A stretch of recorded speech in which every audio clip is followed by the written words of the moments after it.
जैसे जैसे मतदान का दिन नजदीक आता जा रहा है, बिजनौर में स्टार प्रचारकों ने अपना डेरा डालना शुरू कर दिया है। कल बिजनौर में चंदन चौहान के समर्थन में उप मुख्यमंत्री केशव प्रसाद मौर्य आए थे। वहीं आज चांदपुर में हिंदू इंटर कॉलेज के मैदान में जयंत चौधरी पहुंचे और जनता को संबोधित करते हुए भाजपा और रालोद गठबंधन के प्रत्याशियों चंदन चौहान और ओम कुमार को भारी मतों से विजय बनवाने का आह्वान किया। देखिए जयंत चौधरी का पूरा कार्यक्रम। कुश्ती का है कि नहीं? और जो आखिरी कुश्ती का समय हो तो सबसे बड़ी कुश्ती, और दो ही पहलवान लड़ने वाले हैं। और पश्चिम में तो दो ही पहलवान थे ना लड़ने वाले, तो तीसरा तो नहीं था। और जो दोनों पहलवान ने पहले ही हाथ मिला दिया कि लड़ना ही नहीं,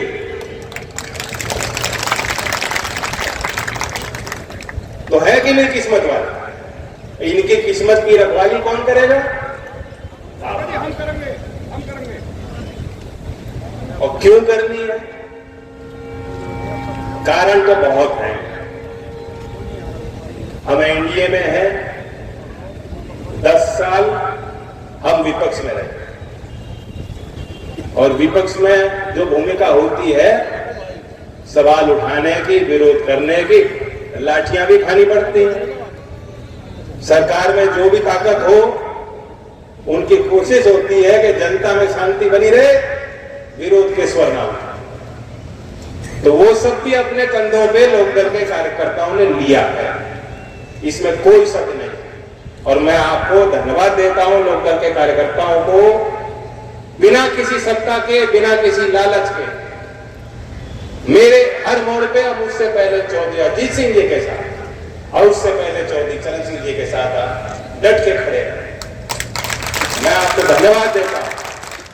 और कार्यकर्ता नहीं होता तो लोकदल नहीं, और लोकदल नहीं होता तो किसान, मेरा गरीब गांव और देश की समृद्धि के लिए जो रास्ते आज, जो संभावनाएं खुल रही, वे रास्ते में हमेशा हमेशा के लिए खुलते। कार्यकर्ताओं की बड़ी भूमिका होती है। भारतीय जनता पार्टी के अध्यक्ष जी यही कह रहे हैं, छोटी छोटी जिम्मेदारी लो, बड़ा ठेका मत ले लो अपने कंधों। हमारे लोकदल के कार्यकर्ताओं को भी सीख लेनी चाहिए। हमें कुछ आदत है बड़ी बात कहने की।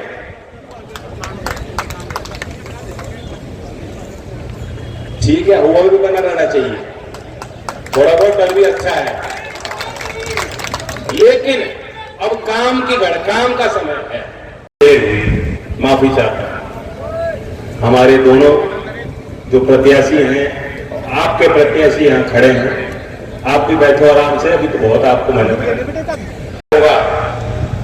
राष्ट्रपति के जो सम्मान वो देंगे वो मैं आपकी तरफ से हासिल करूंगा, ग्रहण करूंगा, लेकिन मैं समझूंगा कि भारत रत्न का ये सम्मान मैं नहीं ले रहा, चौधरी चरण सिंह के परिवार के नाते आप ले रहे हैं।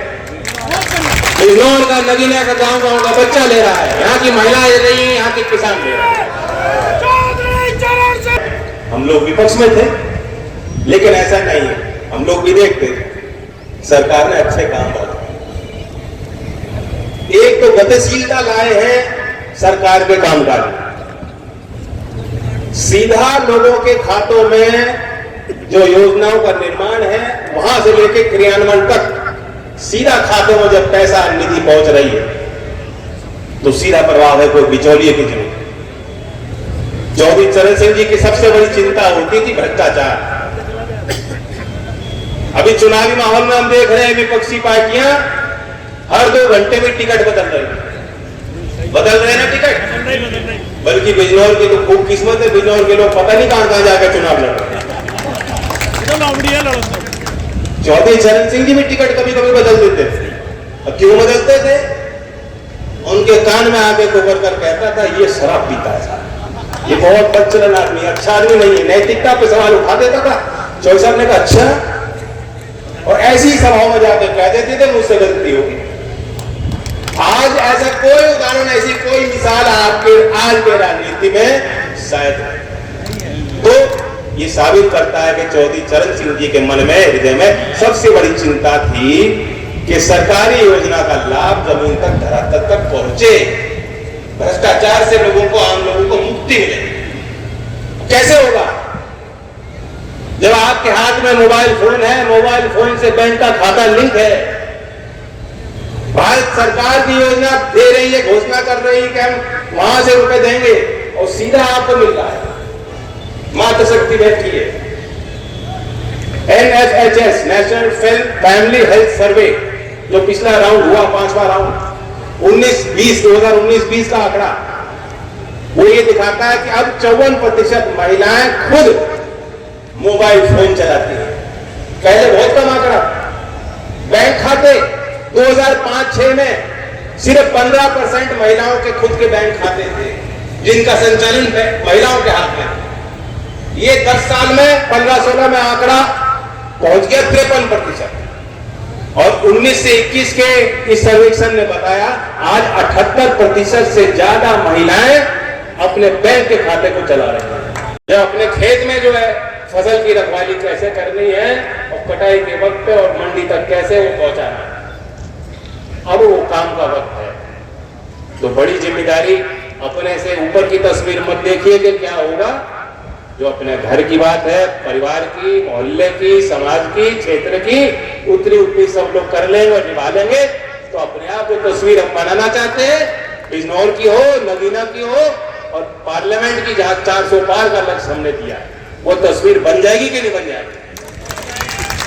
अनिल जी मंत्री बने हैं, मुख्यमंत्री जी के विश्वास से बने हैं और आपके कहने पे बने। मैं सोच रहा था गन्ने की बात कर रहे हैं, सीट की बात कर रहे हैं। और जो आज दिल्ली के रास्ते बना दोगे चंदन के लिए, तो 400 पार का रास्ता भी बन जाएगा गन्ने का।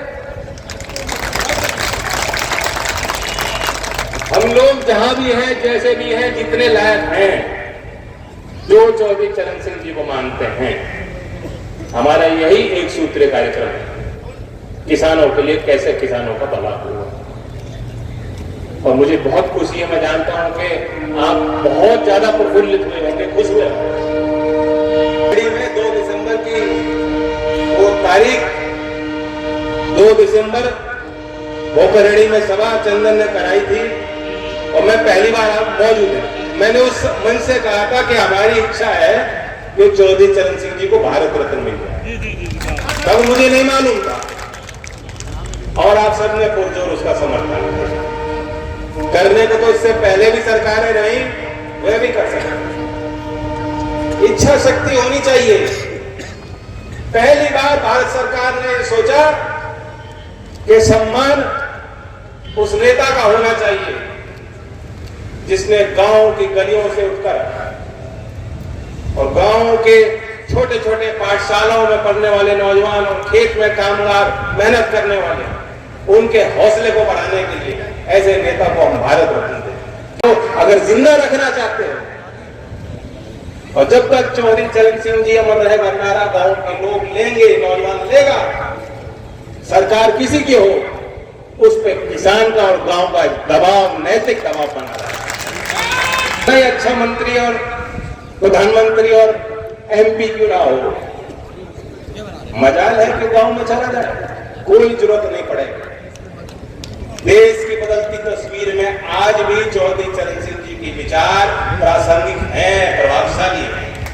और मैं जानता हूं कि आप सब चाहते हो कि आज के इस युग में, आज की जो समस्या है बेरोजगारी की, भारतीय अर्थव्यवस्था की, देश के तरक्की के जो नए रास्ते, नए आयाम हमें खोलने हैं, कैसे हम वहां तक पहुंचेंगे, इन सवालों के लिए भी शोध हो तो चौधरी चरण सिंह जी की जो लिखी गई किताबें हैं, जो उनकी स्पीच थे, नीतिगत उनके निर्णय थे।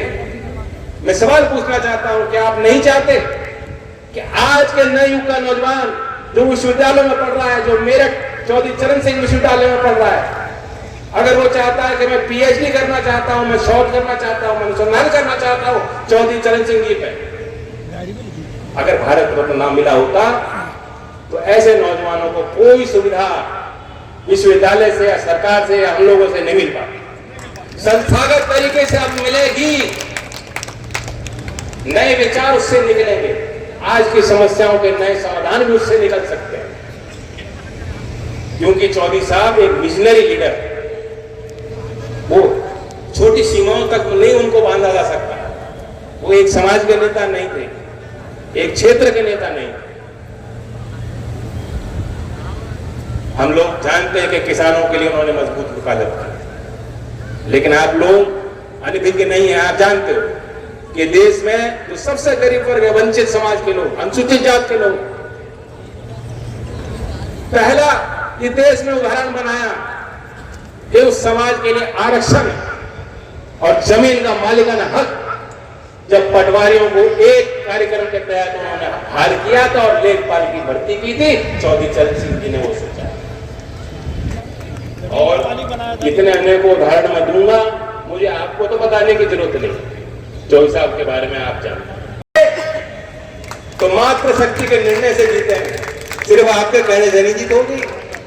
तो घर की महिलाओं को, हमारी बेटियों को, जिनकी वोट बनी है, नौजवानों, चंदन की तो खास उम्र की बात हो रही थी, 35 साल की बात, 35 साल की बात, और अच्छा सोना लगता है।